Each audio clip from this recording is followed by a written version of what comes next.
Hello, boys and girls. This is Tim Ferriss, and welcome to another episode of The Tim Ferriss Show, where it is my job to deconstruct world-class performers, interview people from all different disciplines to tease out the habits, routines, favorite books, etc. that you can use. My guest today is a madman, Dustin Yellin. And you may not have heard this name, but by the end of this conversation, you'll definitely look him up.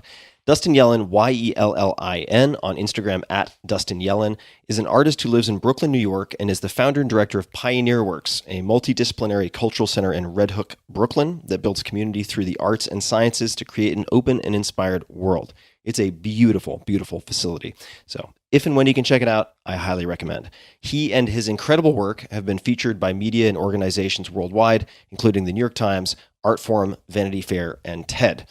Okay, so here we go. The next paragraph will make a lot more sense if you first go to dustinyellin.com and look at psychogeography, or Google Dustin Yellin psychogeography and look at the images.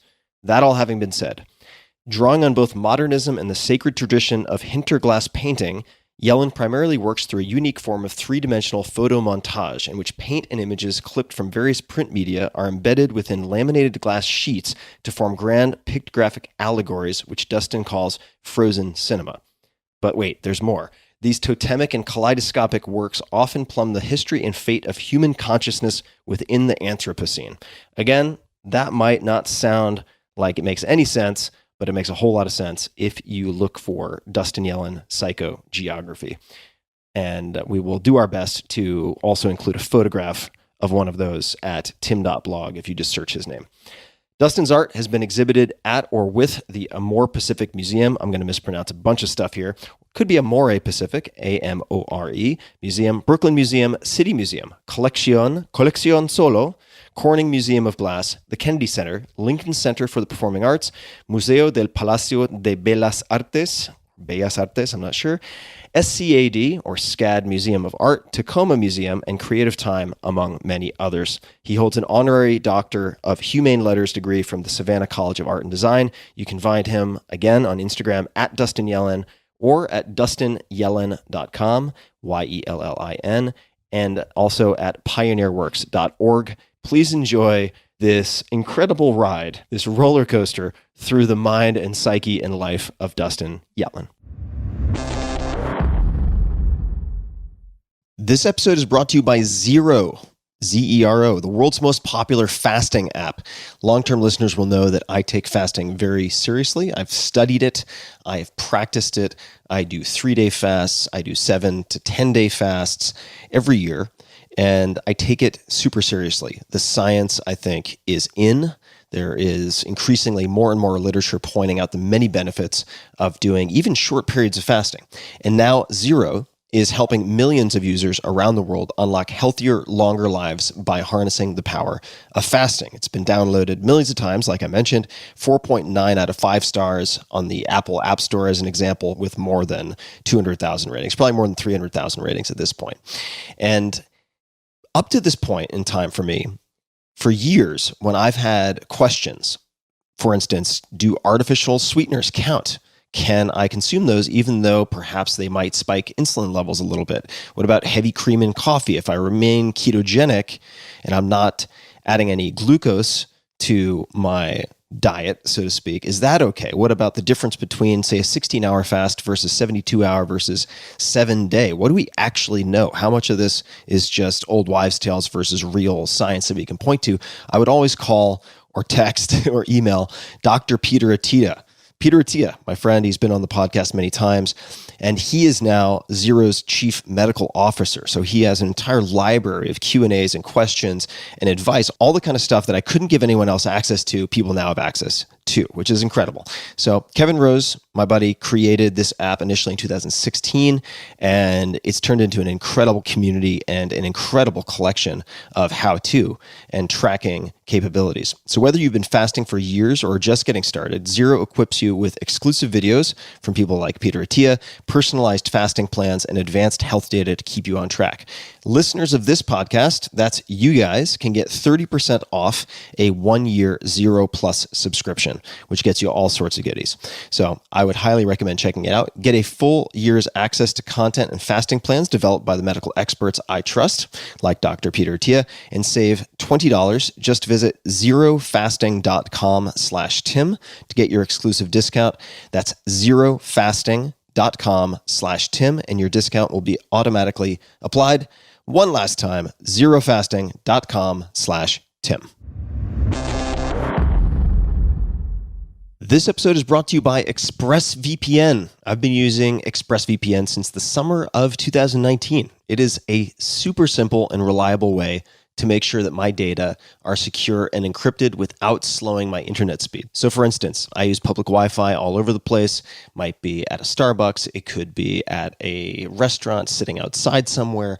To work, I travel all the time. And Expressvpn is an easy way to make sure that I am not getting my packets and data sniffed and viewed by other people. All you need to do is download the Expressvpn app on your computer or smartphone and then use the internet as you normally would. You click one button in the Expressvpn app to secure 100% of your network data. Of the many VPN solutions out there, Expressvpn is one of the best on the market. It's super easy, super simple, and I use it personally. In addition to protecting your data, you can also use a VPN to unlock movies and shows that are only available in other countries. So you can unlock content. This is actually a very, very good use case and super helpful. ExpressVPN hides your IP address and lets you control where you want sites to think you're located. You can choose from almost 100 different countries. So just think about all the Netflix libraries that you could go through. If you love anime, use ExpressVPN to access Japanese Netflix, for instance, and be Spirited Away. One of my favorite movies, by the way, Spirited Away. But it's not just Netflix. ExpressVPN works with any streaming service, Hulu, BBC iPlayer, YouTube, you name it. There's never any buffering or lag, and you can stream in HD with no problem. ExpressVPN is also compatible with all of your devices, phones, media consoles, smart TVs, and so on, so you can watch what you want on the go or on a big screen wherever you happen to be. So consider protecting yourself with the VPN that I use and trust. Visit expressvpn.com/Tim and get an extra 3 months free on a 1-year package. That's expressvpn.com/Tim. One more time, check out expressvpn.com/Tim to learn more. Optimal minimal. At this altitude, I can run flat out for a half mile before my hands start shaking. Can I answer your personal question? Now would seem an appropriate time. What if I did the opposite? I'm a cybernetic organism, living tissue over metal endoskeleton. Ferriss Show. Dustin, welcome to the show. Thank you. Very happy to be here. You are one of my favorite madmen. I've been following ever since we first met at Pioneer Works and was blown away by your art, blown away by your storytelling. I remember this family going with my crazy Bulgarian assistant / director of editorial with you on a little tour of your studio. And it seemed like your life story was just the most incredible eclectic mix of things. And I thought we would start, and we're going to go down all sorts of roads, but let's start with you dropping out of high school. And my understanding is that you end up hitchhiking around New Zealand. And I was curious how that came to be. Well, I actually don't remember. I was in Colorado. I had dropped out of high school. I for some reason, couldn't connect to the system of education, and I just wanted out. So I tried to persevere, and then I left, and I turned 18, and I had a bet with my ma where if I didn't do any drugs or alcohol or smoke cigarettes or anything until I was 18, I would win this bet, and she was going to give me a car, basically. But when I was 16, I hustled Swatch watches, actually, and I made some money on my own and bought my own car. So when I turned 18, I said, look, I won the bet, but I already have a car that I paid for with my own money, so you're going to have to give me some cash, which I then spent on drugs, sex, and rock and roll, and just went bananas and started doing copious amounts of hallucinogens at 18, which is maybe good because a lot of these kids, don't know what they're doing and they're 12. So it was cool. And then I just decided to get out of Colorado, kind of picked a map and went to New Zealand and just started hitchhiking, and through Australia, hitchhiking as well. And I hadn't been very cultured as a kid. And so I was like a late bloomer. And at 18, here I am on LSD for the first time listening to Led Zeppelin and Pink Floyd and having my own sort of Woodstock in my mind as I'm hitchhiking through these countries. And it was pretty crazy, and getting exposed to all this weird stuff through people I met on the road. And then I ended up in Thailand on an island on lots of mushrooms. They put them in your omelets. And I was like, this is paradise. I'll never leave. Why would I ever go back to what I knew before? I'm just going to live on this island. And then that kind of at some point scared me, because I was like, whoa, I'm so detached from what I once knew. And then I went back to Colorado and met that crazy physicist. And So we're going to get to the crazy physicist. I want to leave that just as a cliffhanger for folks for a second. Let's go back to the Swatch watches for a minute. In doing homework for this, it seems like you had the hustle from a very young age. And I read that you used to busk as a breakdancer. I don't know if it was on the Venice Boardwalk or somewhere, but as a little kid, you would take this boombox out and flash forward. Honestly, your bio is just hilariously fascinating and almost unbelievable to me. At some point later, 30 years later, you end up somehow breakdancing in Jay-Z's 2013 Picasso Baby video. It's hard for me to even connect these, but where does the hustle come from? The entrepreneurial hustle that I think has served you well in a whole lot of different areas. I don't know where it comes from. I think perhaps it was always there. I have no idea. I guess it's in my DNA. I don't know. Do your parents or any siblings have similar programming? That type of entrepreneurial, I think make something from nothing? Both my parents have a bit of that. And I've had it, I guess. My ma left my pa when I was 5 and took me to Telluride, Colorado. And she's a single mom at that point, always on the road, working and hustling herself. So I kind of raised myself since I was 5, it feels like. And so there was a lot of just having to figure it out, whatever it may be, I think. Was your mom supportive of your various, I don't want to call them schemes, but the various money-making operations from, it seems like, a really early age? Did she know about them? Yeah. My mom was always very supportive. She was very not around, I think, in my youth, but also very supportive of my whatever it may be, I think everyone got a little bit more nervous when I kind of dropped out of high school. And then when I turned 18 and got pretty wild and then of course, I think my father was completely horrified and my mother was just praying I would get through it. So let's segue back to physicists. So how do you meet this physicist and who is this person? It was very unusual circumstances.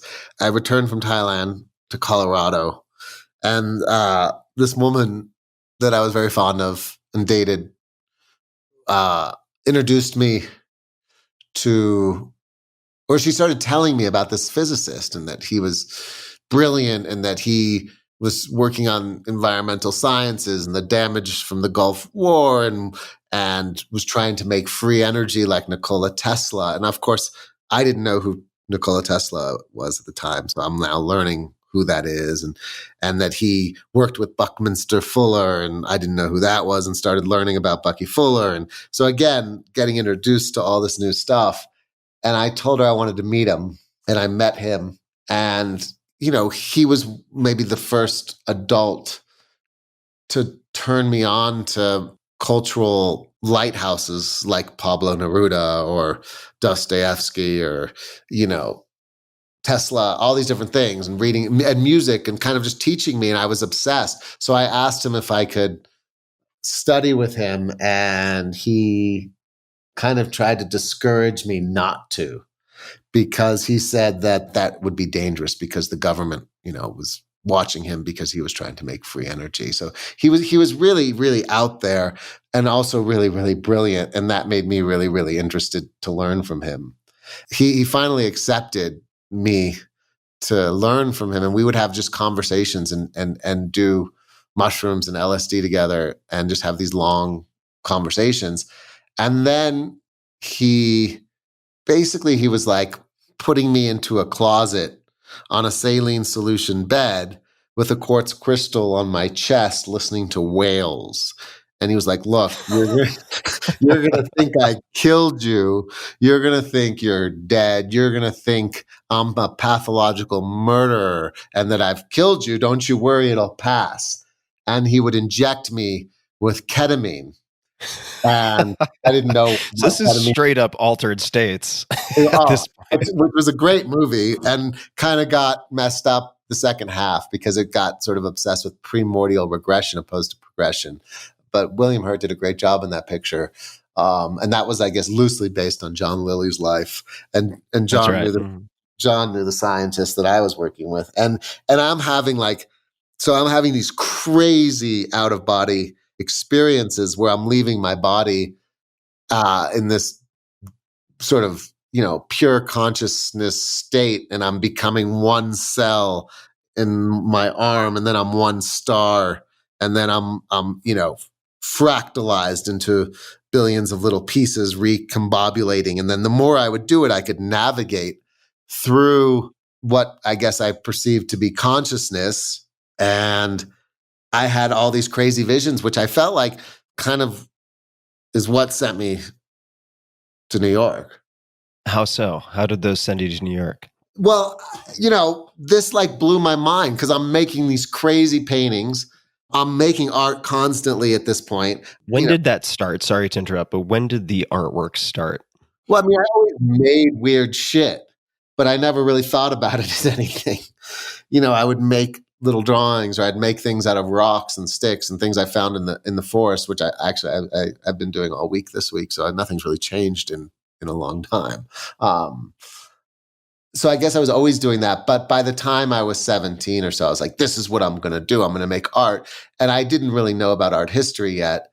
I mean, I might have known who Andy Warhol is or Picasso or Matisse, but I really knew nothing. But art felt like the greatest freedom because it felt like something it was completely free. You could invent whatever, and you were never limited to the thing you invented because you could go and invent something else. And then after I met the physicist, I became obsessed with the sciences because I was like, holy shit, this whole world is a hallucination. Everything's been invented. Therefore, we can just build some crazy utopic vision of what we think it should look like on this planet. And so the art became almost like the voice, and the science became like the tactic or something. I don't know. Yeah, I think so. I mean, I think that are you saying the art was sort of the inspiration or the muse, and the science was the sort of means by which you expressed whatever had been kind of intuited or received by you? Is that what you mean? Yeah, and I think I was really obsessed with clean energy in like the 60s, even though we were in the 90s. I was, getting obsessed with Nikola Tesla, and I was getting obsessed with this idea of that we could make clean and free energy. And therefore, I felt like the art was almost the bonfire, which you could get people around. And if you could get everybody around a fire, then you could start to build these more complex systems, which could be scaling clean energy or, various new forms of political systems. Now, you said that some of the visions or experiences when you're in these saline baths, right? So people can imagine if you float in the Dead Sea because of the high salt content, it's like half your body is kind of suspended. I wasn't actually in the baths like John Lilly. I was on a saline solution bed in a dark room. So. Oh, I see. All right, that's a lot safer. Okay. Similar feeling, but a lot safer, precisely. Yeah. Now, during those experiences, you said that some of what was imparted or experienced led you to New York. How is that? Well, I think I was feeding, if you will, these enormous delusions of grandeur where I'm like, everything is possible. Do you know what I mean? Like I could do anything. Yeah. And I'm in a small town in Colorado, and I'm obsessed now with, I'm like, I'm going to make art. and that's what's gonna be my medium, is making things out of nothing. And so I basically reduced the idea that the only way to do that was to go to New York City. That's where the artists were. It felt like, that's where people were. Because I was in a small town and the kids were like drinking beer on the mountainside, talking about hockey. And I was like, I need to get the fuck out of here. And how did you then find your way, or fund your way, both, I guess, at that time, to New York, right? How are you making ends meet? I went there without really knowing anyone or anything, and found and my mom was very generous, and she said, look, I'll help you with putting like a very cheap roof over your head, and then you need to figure it out. So I went there and found, I basically rented through, I think it was like Craigslist or the Village Voice. I found a room. It was more like a closet from some dude in Soho. And I lived in this little tiny room, and he was very generous and gave me another room to make paintings in. And again, I was young and wild, and I was just making these crazy abex. I didn't even know what abex, abstract expressionism, probably was at the time. But looking back, I was making these weird abex paintings and renting this little closet room from this guy, and out every night like a wild man, and somehow talked my way into these bars and places. At the time, it was a place called the Bowery Bar and a place called Spy. And I don't know, I was very lucky because I met all these amazing people right off the boat, so to speak. That a lot of them are still in my life today. So yeah, I don't know how that happened. I met people right away. Yeah, well, it sounds like you went to the action, and then you sort of entered yourself as one of the lottery balls in that spinning container of 1,000 other lottery balls, and bumped into a lot, which would be viewed as serendipity, but you kind of engineered it by going to the center of the action. What year, roughly, do you recall when you got to New York? 94, I think. 94. All right. And when did you first feel like, and maybe you felt this all along, but from the standpoint of keeping you afloat financially, when was the first inkling that you felt art could do that for you? Well, in my mind, coming to New York, I thought, oh, of course, it would be so easy.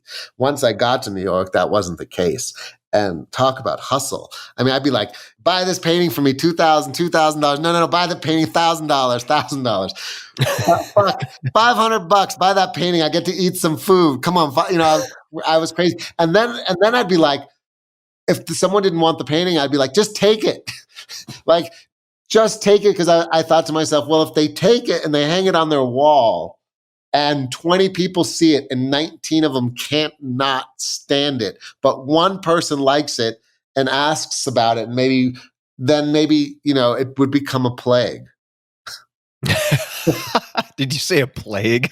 Yeah, because it's like a plague. It's like a disease, art, If I could get, really one person, if you put something in a room and 50 people don't like it, but the 51st person loves it and wants one, and they get it, and then they do the same thing, and the next 50 people don't like it, but one person sees it and they get one, over a lot of time, that can really, get you going. And that's what I would do. I would just hustle. I was wild. I'd be doing fucking, what do you call them? Like cartwheels and somersaults through the bar. And I had like long hair and beards and beads. And you know what I mean? I was out there. I was meeting people who were also teaching me.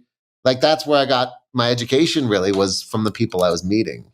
How many pieces of artwork would you guess you gave away for free or close to free? Dozens, hundreds, a handful? What? I don't know. Multiple dozens. Yeah. I don't know. Maybe 50, 100. Who knows? I mean, some of that stuff will like appear nowadays, or someone will call me out of the blue and be like, I have this painting from 95. And I'm like, can you fucking burn it? Oh God. Good on them for holding on to it. No. So 94, 95, I've thought about, actually, this is from a conversation I had with a friend named Graham Duncan when he was on this podcast. And he talked about swimming in this metaphorical river. And on one hand, you have kind of hyper rigid, on one shore, one side, you have this like hyper rigidity, OCD, et cetera. And on the other side, you have chaos and serendipity and psychosis, right? You have these two extremes, and you can swim down the middle, you can swim to either side, and sometimes people get like lodged on one of those shores. This is leading to a question about Zelda. I don't know if this question is going to make any sense, but who was Zelda, and why did you have to rescue her? Does this question make any sense? If not, I can give. So I was obsessed with F. Scott Fitzgerald, and then of course Zelda Fitzgerald, and so for some reason I was having what one could call a mild psychotic break, and I had this moment where I thought that everyone knew each other, that everyone was almost playing a joke on each other, that they didn't know each other. Almost this idea of the 7 daughters of Eve, where we all came from the same mother, but now there's billions of us. And then I thought everyone was pretending not to know. So I would walk by a restaurant and I would wave at everybody, thinking like, "Hey, everybody." And they would all look at me weird. And it was really weird. And I was adding up things. So like if I saw you, Tim, I'd be like, "Tim, T equals 20. I is whatever it is. M is 13." And I'd add up your name. And I thought there was this like numerical meaning. And I was filming all this because I had traded a drawing for a little handy cam. I think that's what they were called, the cameras. So I was filming everything by myself, just whatever I was doing. And I had this moment where I was writing all over my paintings. I thought everybody knew each other. And I went onto a boat. Have you seen the video, the crack up? No, I haven't seen the video. I just read about it. There's this video where I accidentally filmed a psychotic break, and I go onto the Forbes boat, and I'm like, "This is my boat." And the guy's like, "What are you talking about?" I'm like, "This is my boat." And I kind of thought like, "This is my world." And he was like, "What are you talking about? Are you related to the Forbes family?" And I was like, "Yes, directly. FORBES." And he listened for a little while, and he gave me a tour of the boat until he realized I was bananas, and then he kicked me off the boat. And then this was like on Chelsea Piers, and then I walked over to the Chelsea Piers golf range where they hit the balls, and I literally just in the nighttime by myself filming, walked onto the field and started kicking the golf balls, and walked up to the guy driving the vehicle used to pick up the balls. And I said to him, and I used the wrong words because I said, I need to reprimand your vehicle. You were trying to say requisition, I guess, or what is that? Totally. And the guy was like, "Are you crazy?" I'm like, no, you don't understand. I'm having a party on this field, and I need this vehicle. And so jump on the back. And so he literally held the camera, jumped in the back onto the balls, and I started driving, and I tried to drive the vehicle out into the outside of this area. And of course, he grabbed the keys and brought out the managers, and I tried to convince them. They weren't having it. And so I left. And then the very next morning, I went into Central Park under the same idea that everyone knew each other. And I never forgot, because I was talking to everyone as if they were family. And I started talking to this guy and having a long conversation in the park. And then if my memory serves me right, he tried to kiss me. And that freaked me out. And I ran. So now I'm like running through the park, and I go to Belvedere Castle. I don't even know if I knew what Belvedere Castle was, but I go to the castle in the park, and I climbed it, and I scaled the castle, and the police came and got me down from the castle. And they were so nice. They were like, "What are you doing up there?" And for 15 minutes, the police were really nice. They were like trying to, and I was like, I've got to say, I'm looking for love. And they were trying to understand what love was. I'm like, I have, and I was demanding that they opened up this castle, because there were classrooms in there, to let the kids use the frogs and the dinosaurs and the microscopes. And the police and I had a very nice 15-minute conversation where they were really trying to understand my motivations. And finally, after 15 minutes, they were like, "You're under arrest." They threw me on the ground. I peed in my pants. They took my book, which was F. Scott Fitzgerald's The Crack Up, which was like a book from 1945 published on New Directions of essays that Edmund Wilson, his editor, put together. And they took my book. They put me in Central Park Prison. I'll never forget. They took my shoelaces. Then the ambulance came, took me to a hospital. My two best friends, who are both no longer with us, came to try to get me out. And I wouldn't leave the hospital because I was in this weird narrative that this is where I was supposed to be. And my friends are like, we're going. I'm like, no. And literally I'm arguing with my best friends and they were like, get out, let's go. And then for some reason I wouldn't leave. Then another ambulance took me to a full lockdown. I'm writing all over the walls like my numeric codes. And finally, it's like the whole thing in the movies with the glass and the little pill cups. And finally I was like, okay, I'm ready to leave. And they were like, you cannot leave. and I was like, no, I'm ready to go. They're like, no. And my parents, who had not been on an airplane together in I don't know how long, flew from the West Coast and they got me out. It was amazing. So all right. So amazing is definitely one word. There are many descriptors one could use. You gotta watch the video, The Crack Up, and then it will make sense. Well, I'll check out the video. To those listening, I suppose a few at least would think to themselves, holy fucking God, that is terrifying. Two questions for you. Number one is, was that out of left field psychotic break? Was it precipitated by something? So that's number one. And number two is, have you ever gone so far to the shore of chaos and psychosis that you've scared yourself? Good question. I don't know what was the cause of this. One could, it was a long time ago, so one could point to a surplus of hallucinogens. One could also just say like, oh, wow, I was having such life was so good. It was a dream. And I got so enmeshed into the dream that the dream sort of interconnected us all. And even at the time, I don't think it scared me because I thought it was real.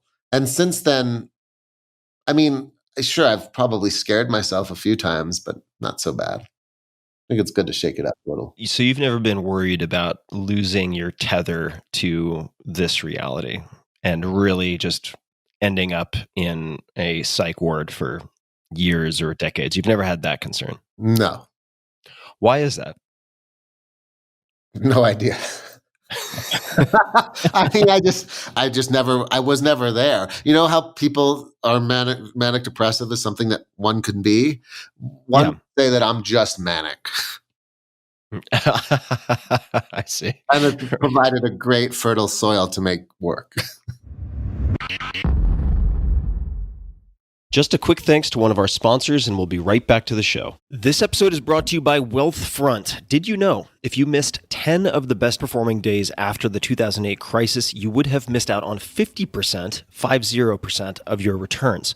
Don't miss out on the best days in the market. Stay invested in a long-term automated investment portfolio. Wealthfront pioneered the automated investing movement, sometimes referred to as robo-advising, and they currently oversee $20 billion of assets for their clients.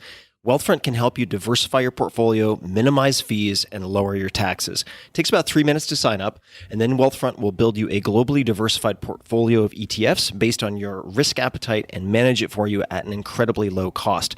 Wealthfront software constantly monitors your portfolio day in and day out, so you don't have to. They look for opportunities to rebalance and tax loss harvest to lower the amount of taxes you pay on your investment gains. Their newest service is called Autopilot, and it can monitor any checking account for excess cash to move into savings or an investment account. They've really thought of a ton. They've checked a lot of boxes.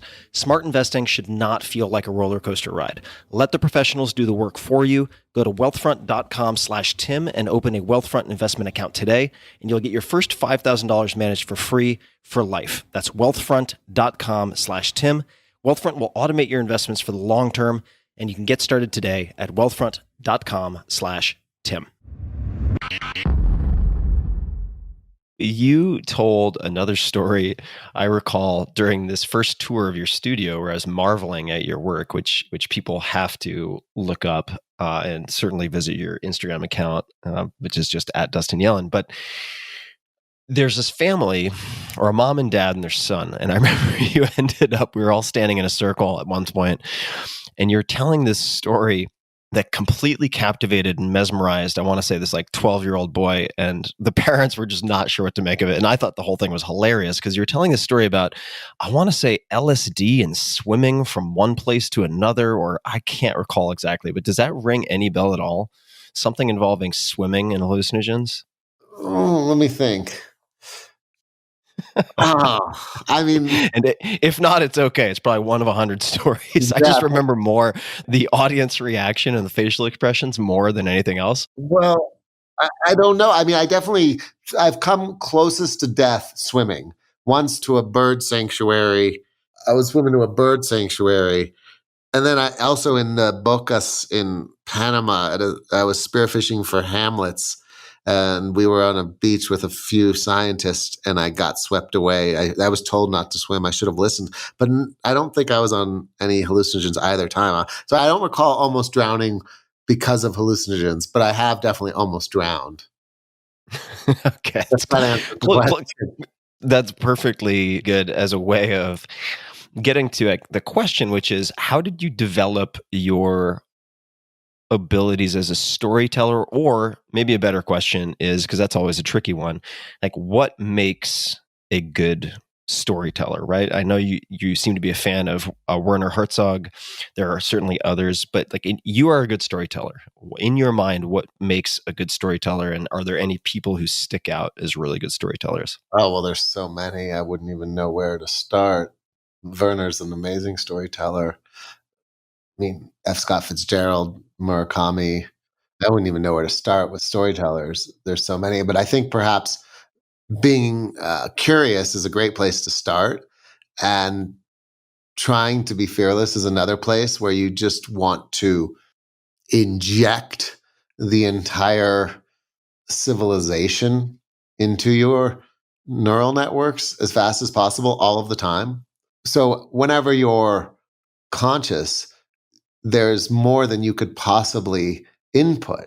I mean, even right now, while I'm speaking to you, I'm looking at a mountain. I'm looking at hundreds, probably thousands of trees. I know that there's a river about 100 yards in front of me in a valley, even though I can't see it. I've been on that river every day looking for rocks. There's just so, the infinite detail in our existence is so vast that if you can be aware of it and process it, then somehow you might be able to describe it. And then that could become a captivating story. And if you put yourself in those places often, it becomes a great medium, I guess. So I'm constantly throwing myself into the depths of the Amazon or Papua New Guinea or Africa or all kinds of weird places. Always like I'm kind of a bit of an explorer. And then the things you see and the things you experience, you describe. And I think that people are like planets as well. So you could say the same thing for a person, right? And all of their experiences that you could describe if you think about, anybody, a musician, a writer, a data scientist. I don't know if that answers the question.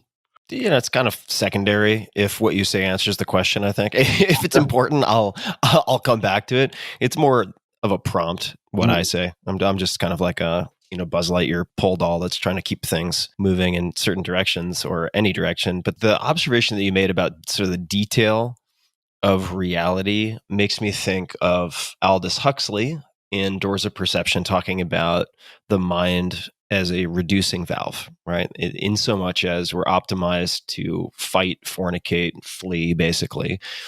And that on some level, you could imagine hallucinogens dropping or widening the aperture of your reducing valve so that you're seeing a lot of what is. That's amazing. You literally just said what I always say. I even said it to someone yesterday. I say it almost every 72 hours, which is if I'm speaking about hallucinogens, I say exactly that. It's literally imagine your aperture is opening up, and therefore more light, more color, more sound is coming in.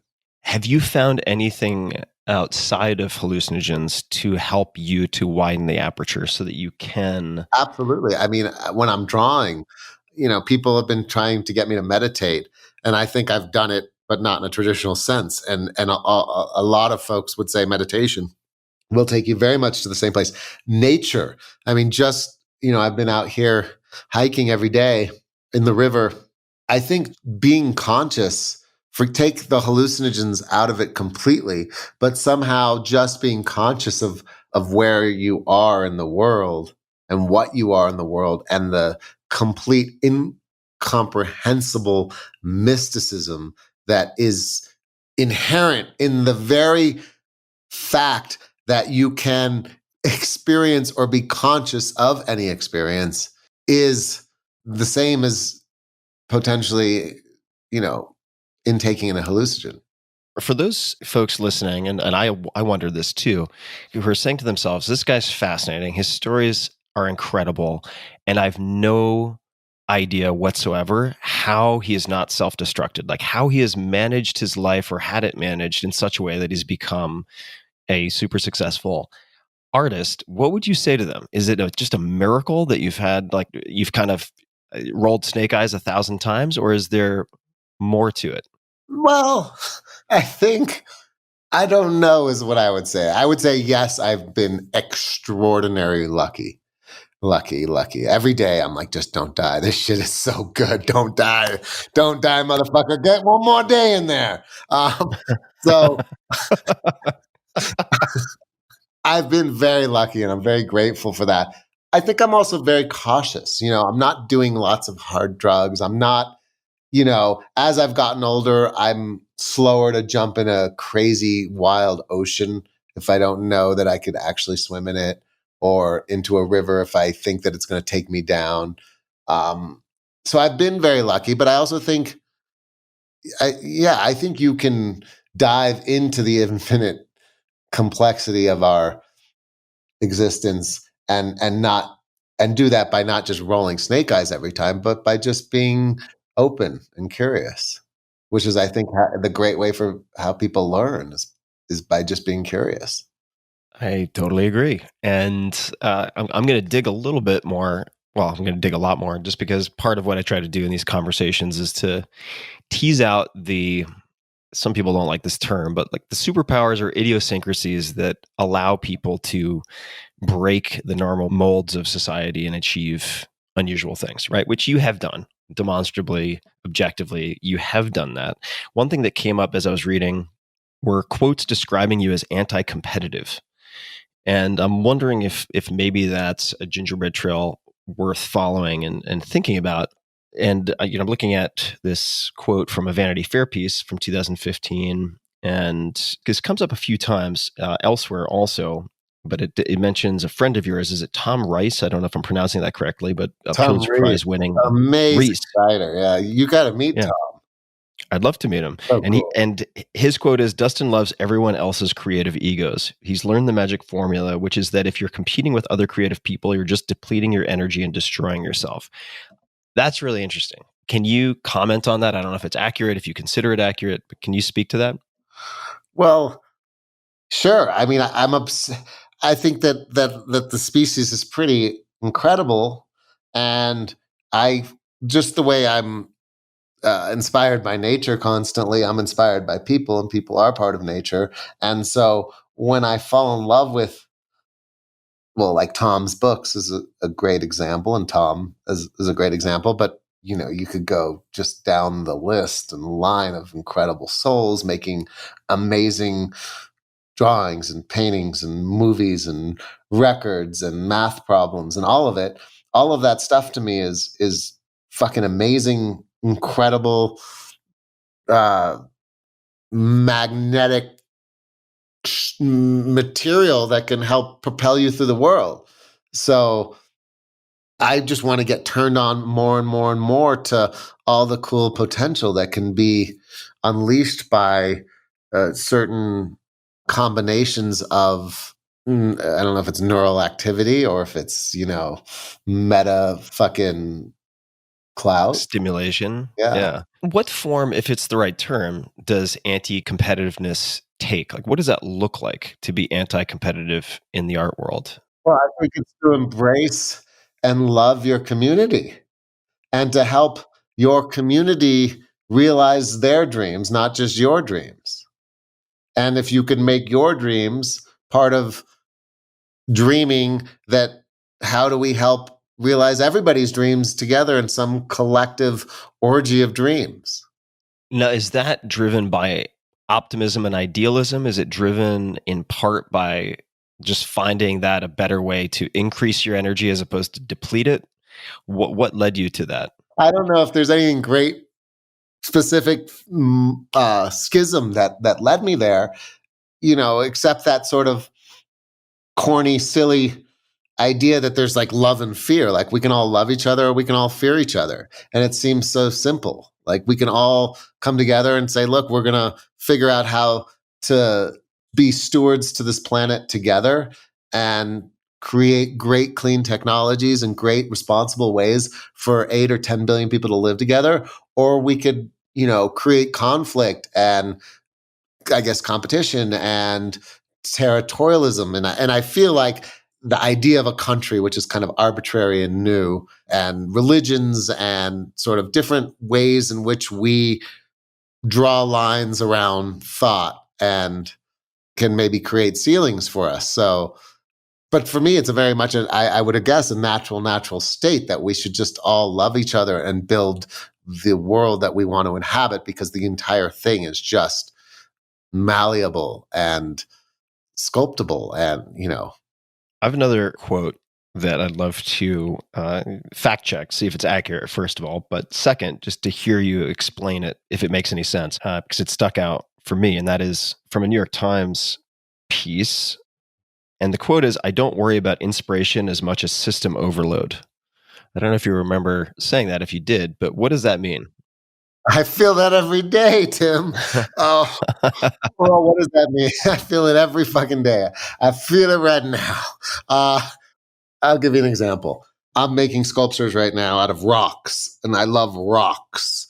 And I go up the valley and I go onto a river where there's, I guess, probably millions of little rocks. And as I'm looking for the rocks in the hot sun with my head sort of gazed down at the ground, I say to myself, holy fuck, there are so many rocks. How could I possibly see them all at the same time? And then distinguish which ones will fit together in order to make something out of them. And I could say the same thing about people or places or pretty much anything, that there's just so much. If I said to you, I'm just going to read poetry, shit, I'm just going to read Japanese poets for the rest of my life. That in itself I could spend 100 years doing just that, or just watching French films, or just, learning about specific plants. There's so much to learn and to be exposed to and to remember, which I have a very hard time doing, that constantly I'm in system overload. And so when someone, I always get that question, well, what inspires you? Like, what painter, what that? I'm like, fuck, man, I'm inspired by everything. I'm inspired by being conscious right now of the fact that we can have this conversation. That's a fucking miracle. And really it is. And then, but if you play that out and you are kind of trying to till the soil to be aware, or as we said earlier, open our apertures. And the more and more you open your apertures, the more and more you possibly maybe perceive. And, Huxley's a great example, an amazing brain. Then how do you mitigate system overload? And so where my challenges have been, I think, is that I'm always trying to widen that aperture. And then at the same time, I'm like, oh, but I should have some kids. And wouldn't it be nice to do things that happen in the world that maybe require a little closing of the aperture or something to focus, because it feels like just this endless, infinite, awesome sea of possibility that is always where you are. What have you found to help, if anything, with system overload? Because for you, as someone who feels the world deeply and who willingly wants to widen and maintain the width of your aperture, this is just an ongoing, in a sense, like an onslaught of input. So what do you do? What are some of the things that you found to be helpful for preventing complete overwhelm? I like to draw, and I like to be in the middle of nowhere, and I like to smoke marijuana. No, no, I mean all these things. uh, I like I like to those three things I like a lot. Love to make love. There's a lot of things I think that could help one to yeah, like somebody got me to meditate on a lake this week. That was pretty cool. Swimming can be good, I guess. Oh yeah, watching, you know, things. Like I can watch a movie and it puts me in a world, which then makes it so that I'm kind of living that world while watching it, and therefore I'm not thinking about the 10 zillion other possible things I could be watching. You seem to have watched a lot of film. Do you have any favorite films? Or for people who don't know anything about film, if they're like, Dustin, please guide me through the light or the darkness or however you want to do it, please, can you make some recommendations? Do you have any films that come to mind that are films you've recommended a lot or watched over and over again? Yeah, I often recommend a movie called Fitzcarraldo by Werner Herzog. I highly recommend that and many of Werner's movies. There's a great movie that's really funny. I don't know if you've seen this movie, Tim, called Bad Boy Bubby. No, I have not. I like the title though. Australian movie, 1993, I believe. Bad Boy Bubby. That's a cool movie. Another movie called The Color of Pomegranates by, I can never say his name, Parhajanov. He's an Armenian director. I love Hal Ashby's being there. He also made Harold and Maude. I mean, Jesus, movies. There's, Claude Chabrol is a great French director. Obviously Kubrick. Watch all of Kubrick's movies and Tarkovsky's movies. And Tarkovsky wrote a great book about filmmaking called Sculpting in Time. Yeah, Sculpting in Time. Let's grab one of them. So you mentioned Fitzcarraldo first. Why do you recommend that movie to people? What is it about it? Not only that movie, but there's a great documentary about the making of the movie called Burden of Dreams. Burden of Dreams? Yeah, by Les Blank. But Fitzcarraldo, I mean, it's just this ultimate metaphor of this human who wants to bring the opera into the depths of the Amazon and the sort of trials and tribulations of what that means. And in the course of the film, to get out of the jungle, they have to carry a boat over a mountain, which I think is just a great metaphor for what it's like to be alive. Well, it sounds also a lot like building Pioneer Works. And can you just describe, how did Pioneer Works, for people who don't have any idea, no visual in their mind of what Pioneer Works is, maybe you could just describe what it is and then describe what it was, because I've visited in person and it's spectacular, but that is not how things began. Can you describe it for people? What it is now, or what it is now, and then rewind and talk about well, you can do it neither or. What it was and what it is now, or what it is now and what it was. However you want to approach it. Well, I mean, I think it was just a hallucination and a dream, and its genesis, I think, is no. I don't think it was like this great idea that I think every kid in every art school probably had similar sentiments of like, why isn't there a place where I can go where there's writers and scientists and artists and musicians and filmmakers all together in a building, sharing ideas, thinking together and dreaming together. Like, why wasn't, and I, again, didn't go to high school. I didn't go to college. And so maybe subliminally or sublimely or somehow this was a way for me to incarnate what I wished to be or wish to experience at some point. But I never understood, why isn't there a place where just everybody's together trying to think about how we build this world together? So it started very much as just an obvious question, I guess. Like, why doesn't this exist? And when I was younger, I started having, roommates, and I'd have a loft with lots of people playing music and reading poetry and kind of together. And I sort of had these primitive versions of this naturally.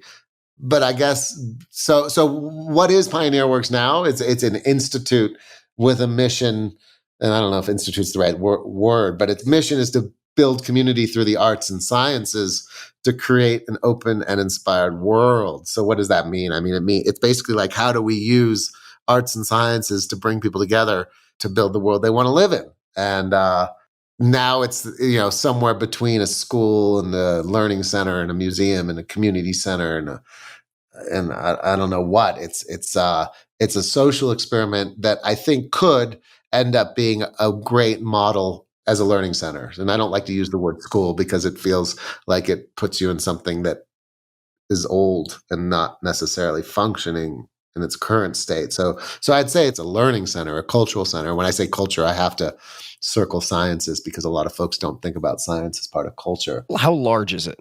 My subjective experience was feeling that it was vast when I walked through again, and then had 2 glasses of wine and walked through again. How big is this space? It's so funny because when I got the building, it was an ironworks built at the end of the Civil War. And I had to beg everybody around me. I couldn't afford the building, and I was begging everyone. And collectors were like, look, here's $500,000, get the building and we'll take the art later. I was begging everybody, and it almost didn't happen. And when I first went in the building, I was like, this thing is giant, like you're saying. And it's about 27,000 square feet inside and about 20,000 square feet outside at its current footprint. We're going to be adding some things, and it felt massive. Now it feels absolutely tiny. Now I walk in there, I'm like, fuck, we have no room. We need 5 more classrooms. We need to triple the size of the tech department. The science area needs to be twice the size. We need to build recording studios. We have a tiny recording studio, but it's not big enough. We need a place for a democracy and equality program, which is going to require 10 people, and narrative arts program, which, so right now yes, it doesn't, we do about 75 residencies a year where we're giving space for free to scientists and artists and writers, et cetera. So we need more place for the residents. So I don't know if it feels tiny. Let's go back to, as I've read you describe it, the original shithole. No windows, no floors, no stairs, no utilities. And you're trying to gather millions of dollars. That's a hard pitch, it would seem. And so what worked? What got the money? What was the pitch? What Perseverance was. I know, but you can persevere and bang your head against the wall with a shitty pitch and it will not work, but it did work. So what happened and why did it work? Well, I would say a few different things.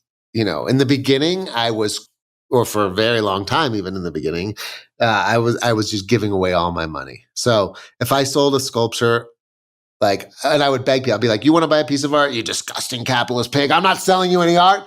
Help us do this thing. People don't need objects. People need ideas. How close to verbatim was that? I mean, would you actually, was that the sentiment, or would you actually say that and just endear yourself because you gave 0 fucks? No, I'd say it, but sweetly and somewhat sardonically. And I believed it. I was like, look, if you could buy a piece of art from me for a couple $100,000, well, then you could help us with this bigger dream, which is not about me or my art, but about a lot of people. And so for years I did that. If someone wanted to buy my art, I'd be like, look, I'm glad you like this art, but look at this crazy project we're building.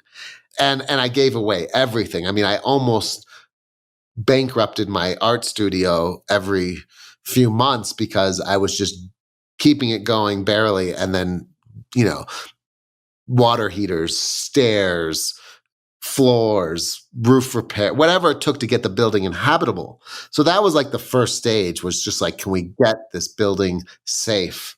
And I thought that would take a decade. Let me pause for 1 second. So you said giving stuff away. So you have on one hand the well-funded capitalist pigs, as you put it, right? I guess They're sweet persons. They're good people. I'm fucking around. I'm fucking around. I mean, but like very wealthy, like merchant class, right? Or like merchant aristocracy.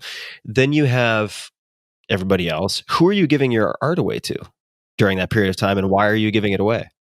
No, I'm not. I'm selling the art to people. But like, let's say a collector comes in the studio, and this happened. And I'm like, oh, you mean the proceeds of that back to Pioneer Works? Yeah. Like, please buy this sculpture because we will get water heaters.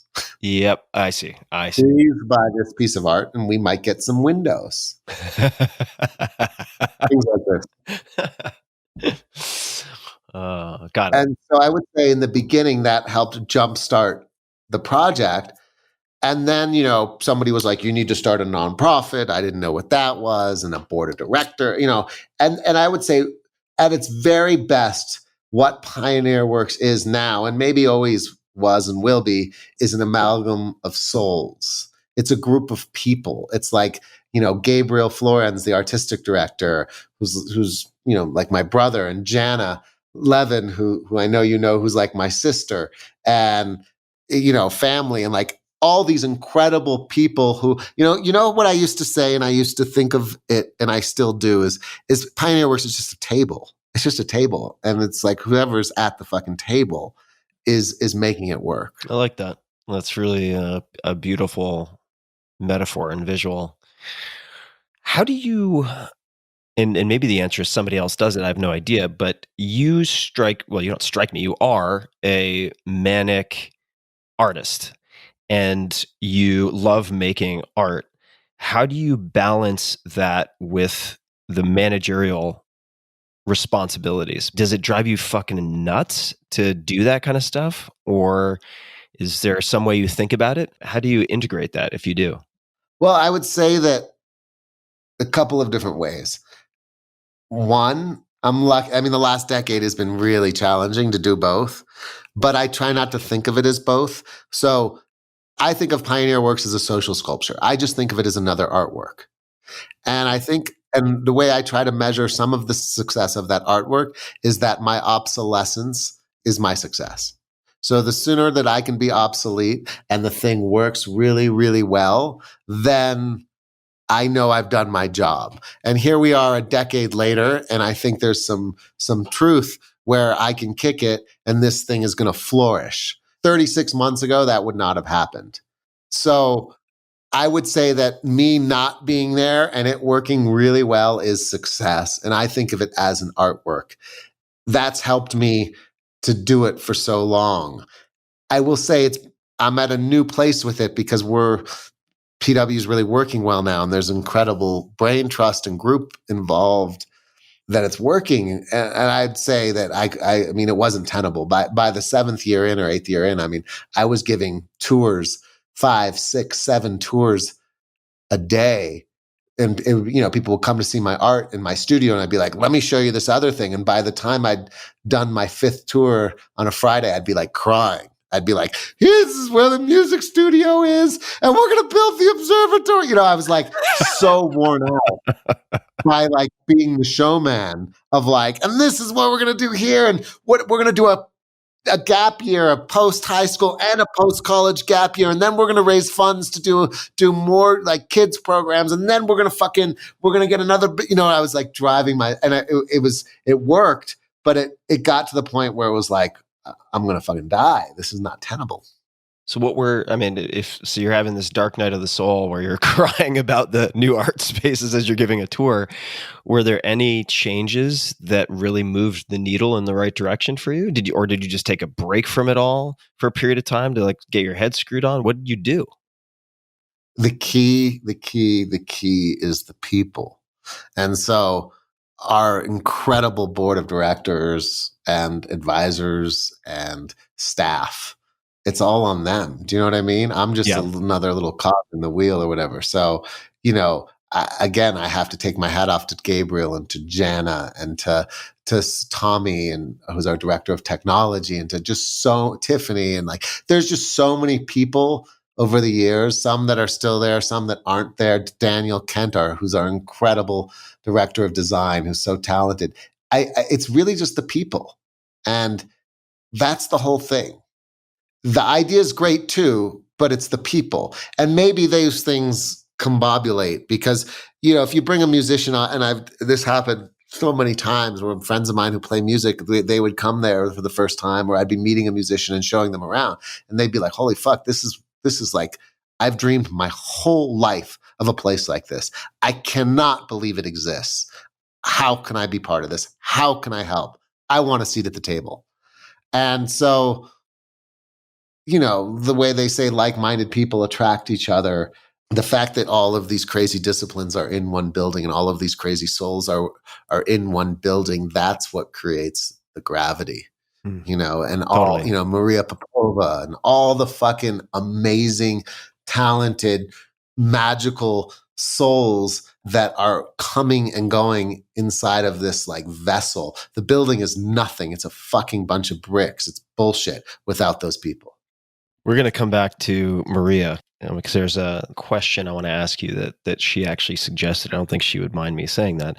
But first, we're going to get to that.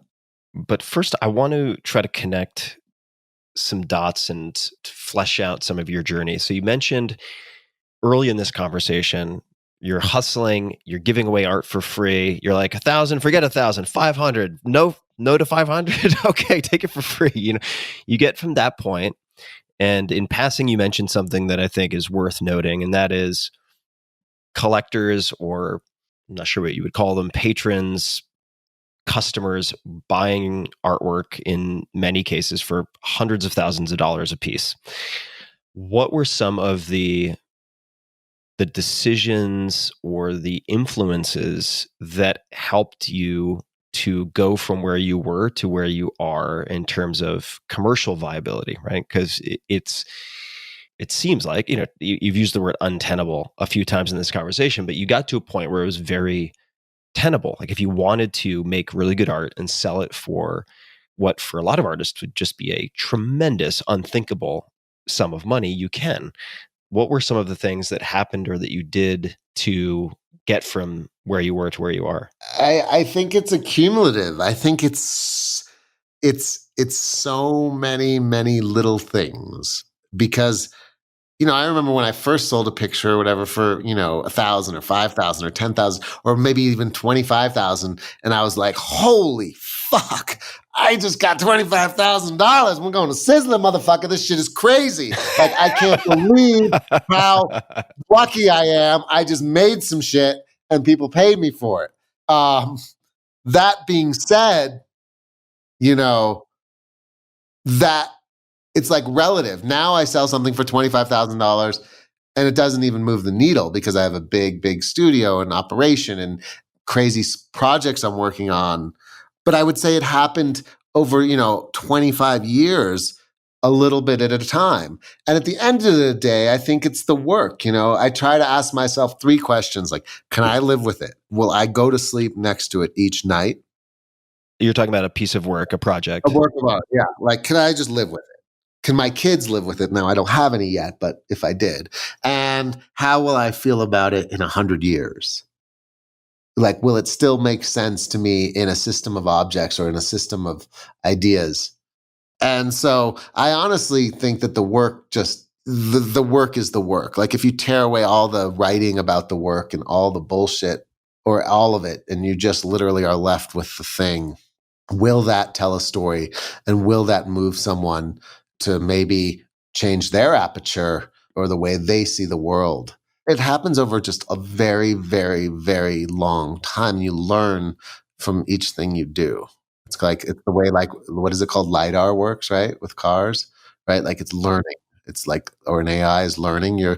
That's how art really works, right? You just keep learning.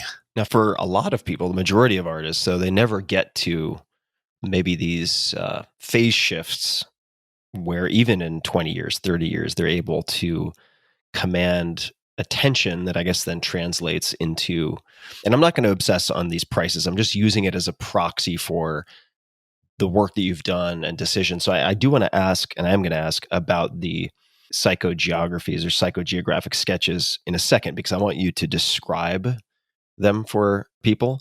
Actually, let's just start there, and then I'll go to the next question. But could you describe, because they are unlike anything I have ever seen anywhere. I mean, there's nothing that I can think of that is remotely similar. And you might have some type of reference, but I don't.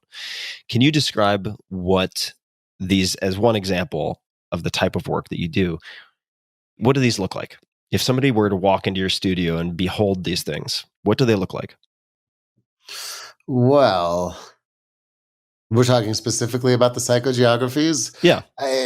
They're meant to be this installation that's taking me, I don't know how long until I finish it, 10 or 15 years, of about 120 humans that are kind of like, if you think about the terracotta warriors, they're meant to be this group of together, and they're kind of like I kind of think of them as consciousness or something, or if I took your brain and smashed it together and made a map of everything inside of it that you could read through images, that's what they are. So, often within a psychogeography, you'll have tens of thousands of images that I'm finding from 100 years worth of books and magazines mixed in with paintings and drawings on the layers of glass. So describe the glass for a second, just so people can paint a mental picture. Based on my recollection, and please correct me if I'm wrong, I'm just going to use an analogy here. For anyone who's a Star Wars nerd, or at least saw Return of the Jedi as an example, Han Solo, Frozen. If you were to take something like that, stand it up so that Han Solo is standing on his feet per se, but suspended in the amber, and then slice that into and convert it into multiple layers of glass, and take like the culture and consciousness of Han Solo and sort of use it to replace the imprint of his body with the constituent parts of that. I know this might sound strange, but that's kind of the visual in my mind as I recall it. But could you maybe just describe the form factor and how much it weighs, what the size is like? Sure.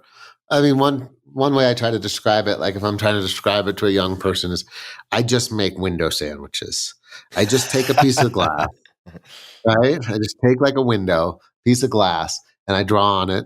And I cut up my homework, let's say, or I cut up an encyclopedia, and I glue little pieces, a little human with the head of an elephant, next to an amethyst crystal, next to like a piece of architecture, from Bauhaus, whatever. I'm just like rambling. But my point is I'm cutting up little pieces of paper and drawings, and I'm putting them on the layer of glass. And then I add another piece of glass on top, and I do that again, but in relationship to what I did before. And then again and again and again. And the next thing you know, you have 30 windows on top of each other, and all the drawings, mark making, and all of the pieces of paper and collage on every single layer in concert together make up a psychogeography or tell a story. And then I glue them together with a glue that has the same refractive index. And the psychogeographies that you're discussing, or we're discussing, are about 3,000 pounds each. So, and I've made works that are up to like modulated in 24,000 pounds or whatnot. And it's, as you would expect, coming out of your brain and hands and work, it's trippy when you look at these, because the experience changes depending on where you are situated and looking at the piece of art, right? I mean, if you're standing on the sides, it's quite a different experience. I mean, it's almost a vanishing act compared to looking at it from other perspectives. And then there is the looking at it from 20 feet away, where you think it's quite one thing or resembles a melting person or any number of different, the forest or stair steps within a human body. And then you get really close and you have the micro versus the macro experience, which is yet again something completely different, at least to the beholder. How did that start? How did the psychogeographies start? Well, I mean, I guess I should just go backwards a little bit with the work. I don't know. You mean like how did I start making work in layers or just the psychs? Whichever one you would like to tackle. I don't mean to fixate on this as the exclusive representation of your work. I know you've done a huge, wide spectrum of work. I just think it's helpful, since we're having a conversation with an artist, for the listeners who are just hearing this to kind of paint a picture of one example. So it could be layered art. If that precedes the psychogeographies, then let's go with whichever you like. Oh yeah, yeah, and then we should. I mean, the newest one you haven't seen. I don't know if you saw the Politics of Eternity finished. That's a cool one. But I mean, really, all this was experimentation and accident. And I was making collages. I always loved collage. I always loved, again, kind of what we were talking about. How do you not have system overload? Maybe one of the ways I deal with the system overload is I love amalgamations and I love bringing things together. And Pioneer Works is that with people, right? But with artwork, I used to or still love to make paintings and collages and drawings and things out of rocks. I'm constantly putting disparate things together and very much interested in the relationships between those pieces. And I was making a collage many years ago out of pages of a dictionary that I was ripping up, and Agnes Martin, who's an artist, grid of dictionary pages. And I started pouring resin on the thing, and I saw an optical quality, and B got stuck and poured more resin. And then I decided to make these sort of boxes of resin, Joseph Cornell inspired. I love Joseph Cornell, like boxes with objects. And I started drawing in layers of resin. And then I saw something that looked almost biological, and I took the objects out and I started just making these like dendrite drawings, almost invented specimens. And I got obsessed, and I did that for some time and created lots of botanical looking drawings in layers of resin. And eventually I tried drawing a human in the layers of resin, and I was starting to get shows, and the resin was going to kill me. So I switched over to glass. The resin was going to kill you just because is it toxic? I don't know anything about resin. Yeah, it's toxic. And I was scaling the work, and I was in masks all the time, and it wasn't a fun way to work, but I was actually developing a language that I was really connecting to.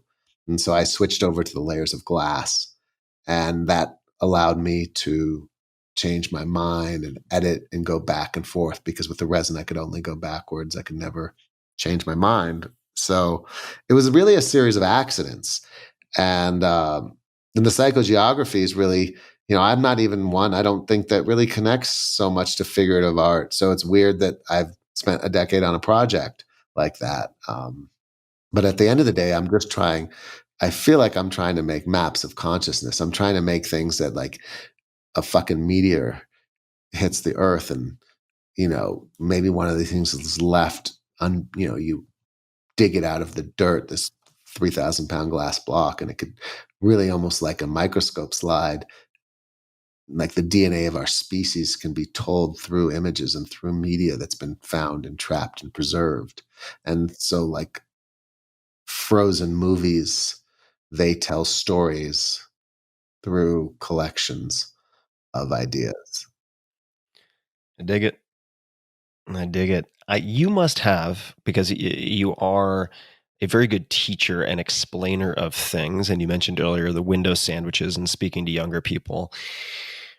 What do you think are some of the common mistakes that aspiring artists make? Right? Let's just assume they have some talent of some type and they have some passion.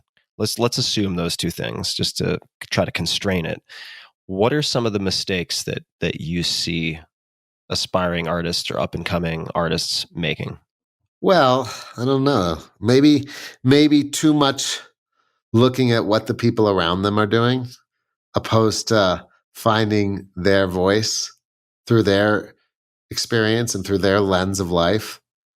And I think that might happen in art schools, or getting too obsessed with one period in art history that moves them, and then sort of trying to emulate or build off of it too much, opposed to, again, finding out what is in the bottom of their brains. That might be one thing. Something also, and also just knowing that it's not a job. It's like, if you think you can stop doing it to do something else, maybe stop. Like, there's nothing else you can do. never fucking giving up, basically, just like, and always pushing and pushing and trying and not giving a fuck about what comes out at the other end, really, but more about learning from the process of making the thing. How much of that is dependent on being willing or even embracing of living a very simple life, right? Because I would imagine there are some people out there who would say, I'd love to do that, but at the end of the day, I got to pay my rent. I got to have X, Y, and Z shoes. I can't live on ramen every day, et cetera. Is that a piece of it, or am I just? No, yeah, of course. You got to be able to die for it. Hmm.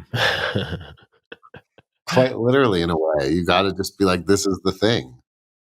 And I've done that with the works. I mean, the last work I finished, The Politics of Eternity, which is only the third large work, narrative work, it took me a couple of years and I almost bankrupted my studio to make it. And I do that constantly. I'm like, I don't give a fuck about anything but making the thing. What would happen if it bankrupted your studio? How would you feel and what would you do? Would it just be destiny and then you'd become a short order cook, or what would happen? I'd probably go like, I don't know, become like, go live in a fucking tropic somewhere and live off of coconuts. Seriously. I'm always like, if it were anyone else, I'd be like, ha ha ha. I mean, I am laughing, but I'm laughing in part because I can totally fucking imagine it. Yeah, I would be so content. In fact, that life calls me constantly. But I try to do these really, like the new piece, The Politics of Eternity, was really cool. It's got like a whole narrative where I'm trying to depict the past and the future simultaneously. And in the future, there is astronauts inhabiting the world, if you will. In the past, where there would be astronauts, there's animal-headed humans, if that makes sense to you. And everything is mirrored. So in the future, they're building a rocket on the top of a mountain. And in the same place in the past, they're building a totemic antenna to the gods. So everything is mirrored. The tunnels in the future are straight and modern, and in the past, organic. And in the future, there's the same tree that's growing in the future is growing in the same place in the past. Or where there's a particle accelerator in the future, there's a cave of minerals in the past. Or where there's like a group Sisyphus moment in the past underneath the ocean, where the animal-headed humans are pushing a boulder to capture a sea monster in a cave. That same moment's happening in the same place underneath the ocean in the future, but it's astronauts pushing a machine to capture data that's coming out of the sea. And where the moon is in the future, there's the sun in the past. And you've got Mars right in the middle, splitting the worlds. And the future and the past are also depicted by waterfalls falling in to the present simultaneously, where there's these weird narratives on the sea. And there's a super tanker sinking, which is connected to another project. And there's animals coming out of the super tanker as an allegory to the ark. So I just want to pause for a second and tell people, go to DustinYellin.com or at Dustin Yellin on Instagram, and this will make a lot more sense. Not that it doesn't make sense, but they might think to themselves, holy shit, this guy's done a lot of acid, which is also true, but it's a lot easier to absorb visually in a sense. Although I like the description, I want to harken back to something you said, which was you have to be willing to die for it. And you talked about death for a moment. And that actually relates to the question that Maria Popova, for people who don't know who that is, she's the most prolific writer imaginable, very talented, brainpickings.org. She suggested that I perhaps explore the death of your mentor or one of your mentors. I don't have context for this question, so please tell me if I'm barking up the wrong tree, but does that question bring anything to the surface for you? It seemed like this was something worth plumbing the depths of a bit. Yeah, well, I mean, I'm an old man now. I've lost a lot of people, but when I was young, 25, I lost my best friend, and who was like my mentor and teacher, was a teacher. And I think that completely affected me for the rest of my life. And since then, I've lost a lot of people, including one of my mentors who was older than me. And I think when I was young, I was always obsessed with death. And I think I probably still am, because I think of, I don't know how time works. I think it maybe is that the past and the present and the future exist simultaneously, and somehow you can access it. And I'm not sure that when the body dies or we die here, that it's all gone. I'm very much an optimist and think that maybe there's some semblance of it that we can still tap into, because energy cannot be destroyed. I don't know how it works. I definitely have been obsessed with it always, and still am. And again, back to that idea of system overload. Well, if I think about right now, how many summers left do I have? Call it 50 for the sake of the conversation. You too. You and I have, let's say, 50 summers left. Right. Well, fuck, 50 summers is like lunch. For sure. It's so fast. It's so quick and finite. And so I don't know if that affects my relationship to death, even though I think it might be infinite, and that somehow, I don't know how it really works. But yeah, death has really informed maybe losing, someone, the closest person to me at such a young age. I think really it changed the way I see the world completely. Does that obsessing over death, and I'm asking as someone who really in the last few months has been thinking about death almost constantly, I'm curious to know what form that obsession has taken. In other words, is it heavy and foreboding? Does it lead to a depressive feeling? Is it just a kind of snap of the fingers and kick in the ass, like, hey, homie, let's get moving. You don't have that much time, so let's use this as best we can. What is the sort of emotional tenor of that obsessing over death? I think it's probably the latter, is like, look, the rest of your life is fucking almost over. So you better get into it now. You know what I mean? Like, Yeah. This is it. There is nothing else but to this fucking minute, this hour. And I have a hard time, I think, thinking about forever or for the rest of my life. And I think it's posited some challenges probably in like maybe why I haven't started a family yet, or maybe I need to start a family right away, or making decisions in interpersonal relationships. I think it's challenged me, because I'm like, this is it. Like right now, I could literally be gone in 12 hours. It's completely plausible. And therefore, I want to open up the aperture, and maybe that's through meditation, or maybe that's just through listening and being quiet. But I want to open up the aperture as much as possible all of the time, and feel as much as possible all of the time, because the way that I feel right now could be gone or completely change.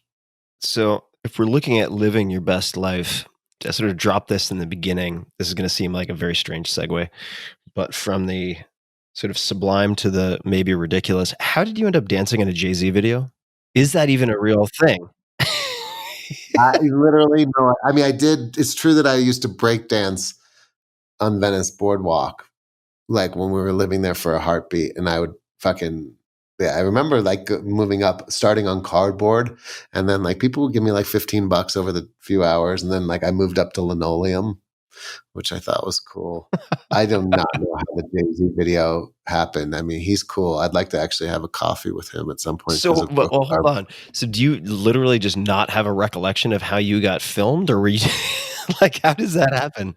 I actually don't know. Yeah, I got a phone call. They're like, show up at this place. I didn't know what the fuck I was doing. Oh God, I feel like there's so many directions we could take that. Let me ask you this. This is a question that is sometimes a dead end. It's not always a great question, but I'll try it. And it is, if you could put anything on a gigantic billboard, metaphorically speaking, right, to get a message, an image, a question, a word, whatever, out to billions of people, what might it be? You mean an image or a word or something on a billboard? Could be anything that you want to convey to billions of people. Anything at all. Non-commercial, hopefully. Yeah. No, I would just want to try to get everybody to love each other.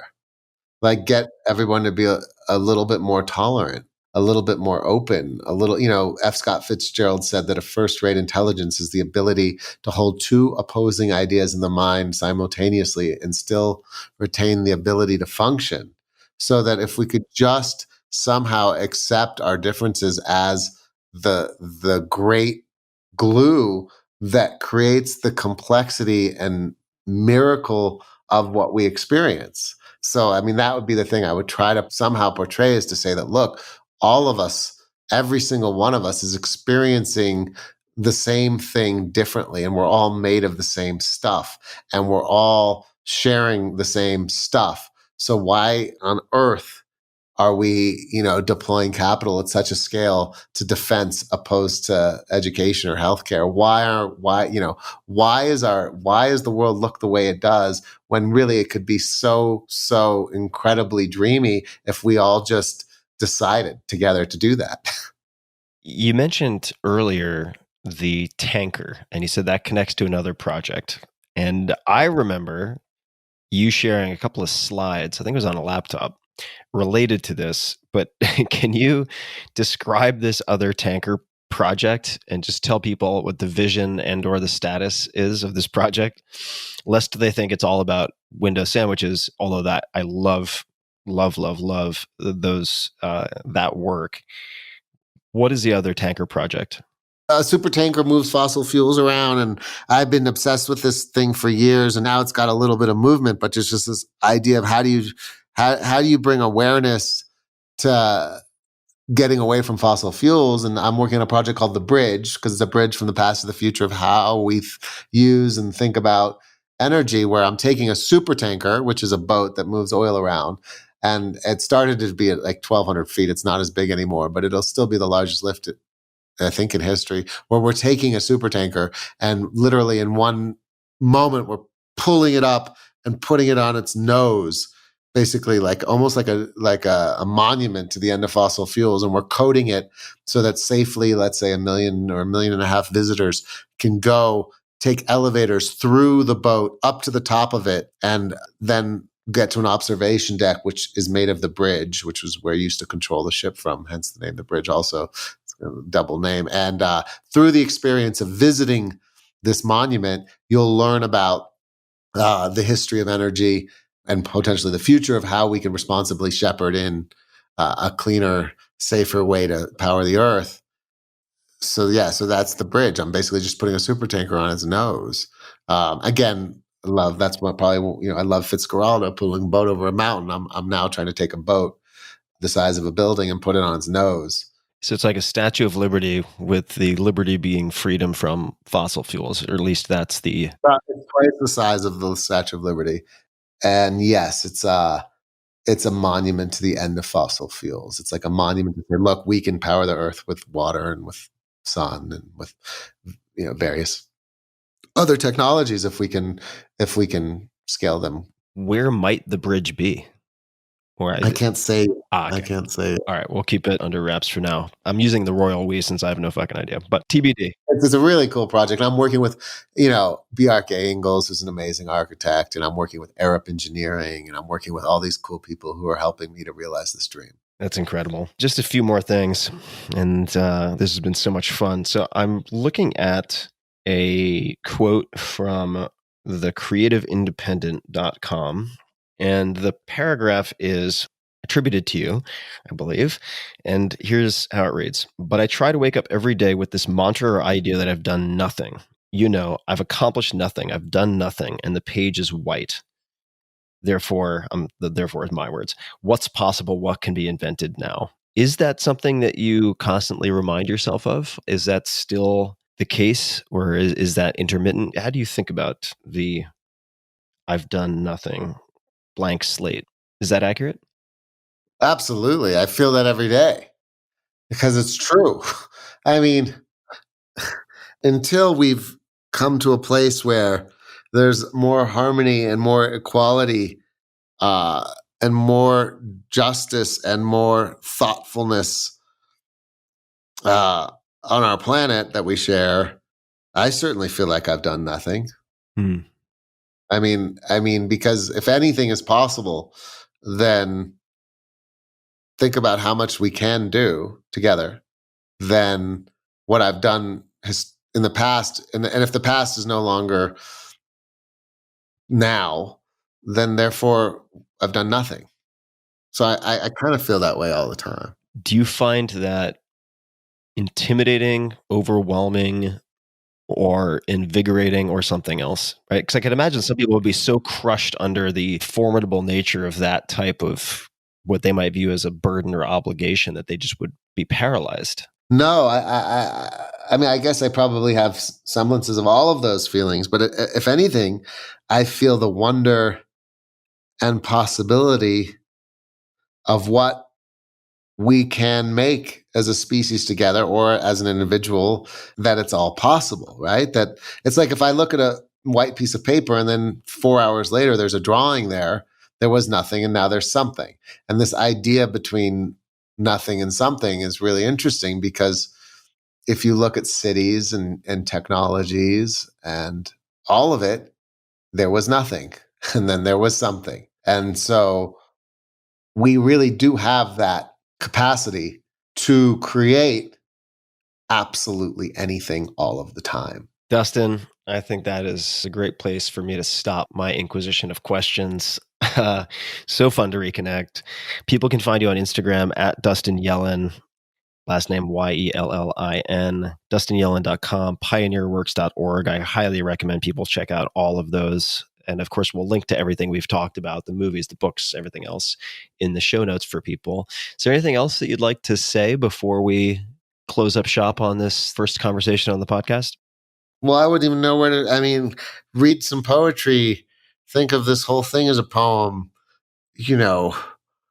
realize that all of our, I guess if people could just fucking come together, and the injustices and the incomprehensible horrors that this species has created, with some of also the great things on the planet in the past, like let us learn from it, but know that going forward, we really, if we choose to, can build the world that everyone wants to live in together, in a way that is equal and just.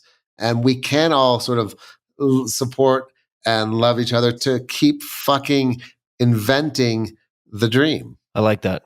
It's inventing the dream. It's not finding the dream, right? Because you can each day, like you said, choose to create something from nothing. And it certainly helps when you have the right people at the table, as you put it, which I think is a beautiful metaphor. And to do that, you have to sometimes go out and invite those people, find those people, which is, I think, a common thread throughout a lot of the adventures that you've had.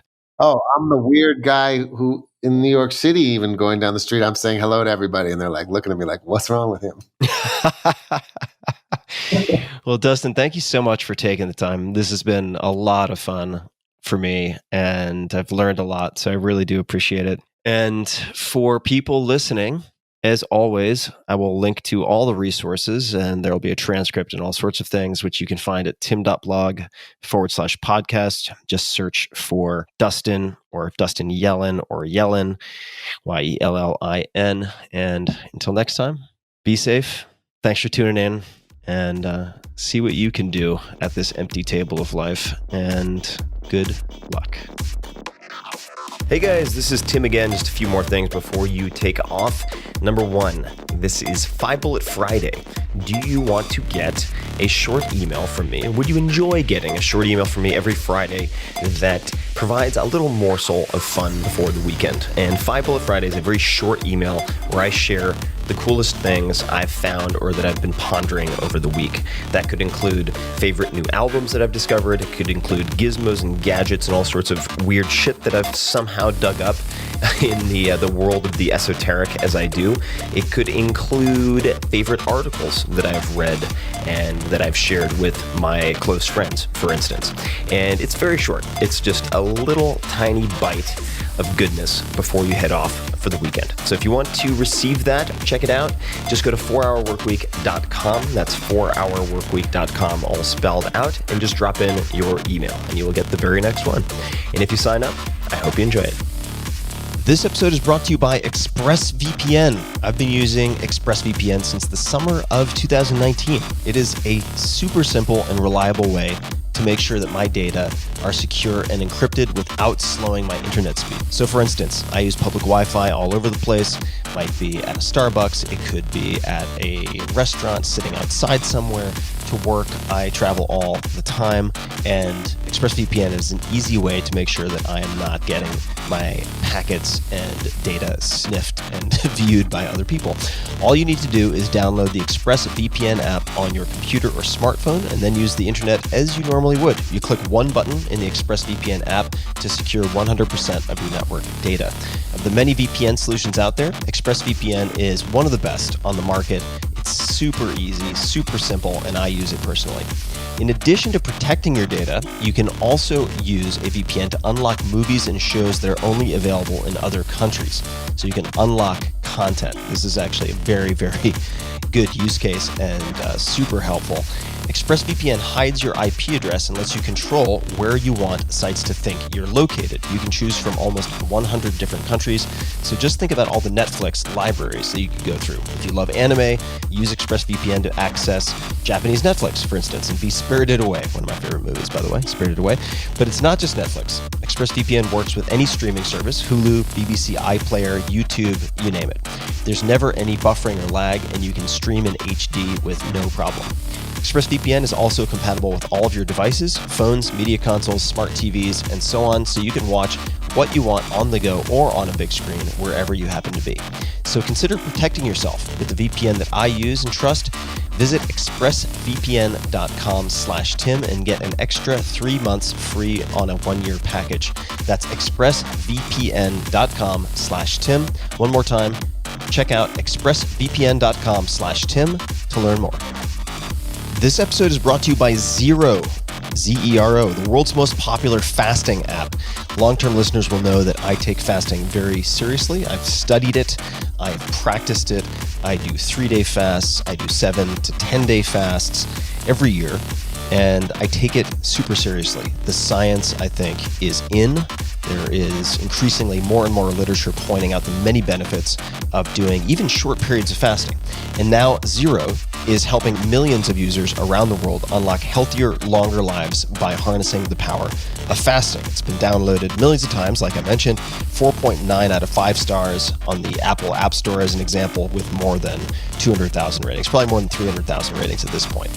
And up to this point in time for me, for years, when I've had questions, for instance, do artificial sweeteners count? Can I consume those even though perhaps they might spike insulin levels a little bit? What about heavy cream in coffee? If I remain ketogenic and I'm not adding any glucose to my diet, so to speak, is that okay? What about the difference between, say, a 16-hour fast versus 72-hour versus 7-day? What do we actually know? How much of this is just old wives' tales versus real science that we can point to? I would always call or text or email Dr. Peter Attia. Peter Attia, my friend, he's been on the podcast many times, and he is now Zero's chief medical officer. So he has an entire library of Q&As and questions and advice, all the kind of stuff that I couldn't give anyone else access to, people now have access to, which is incredible. So Kevin Rose, my buddy, created this app initially in 2016, and it's turned into an incredible community and an incredible collection of how-to and tracking capabilities. So whether you've been fasting for years or just getting started, Zero equips you with exclusive videos from people like Peter Attia, personalized fasting plans, and advanced health data to keep you on track. Listeners of this podcast, that's you guys, can get 30% off a 1-year Zero Plus subscription, which gets you all sorts of goodies. So I would highly recommend checking it out. Get a full year's access to content and fasting plans developed by the medical experts I trust, like Dr. Peter Attia, and save $20. Just visit zerofasting.com/Tim to get your exclusive discount. That's zerofasting.com/Tim, and your discount will be automatically applied. One last time, zerofasting.com/Tim.